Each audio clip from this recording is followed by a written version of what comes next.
Hey, it's me again. Today I'm going to introduce another very cool plugin of Figma. Let's check. Okay, so let me introduce which one? This one, Arrow Auto. This is a very good plugin that can link each frame with very beautiful arrows. So click link, it will generate a link and an arrow directly.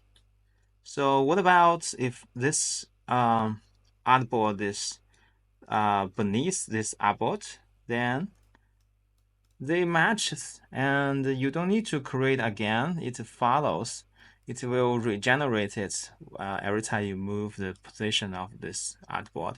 I think it's pretty cool, right? And we can change the color from here and the stroke width from here.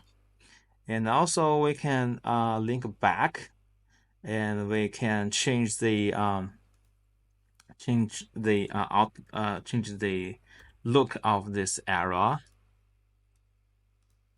See, it's pretty convenient, right? So if you are a UX designer and you want to tell like developers like how each pages interact with each other, so this tool is your good friend.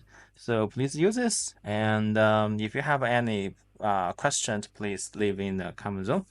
Okay, so much for today, and I hope you like it. And see you next time. Bye bye.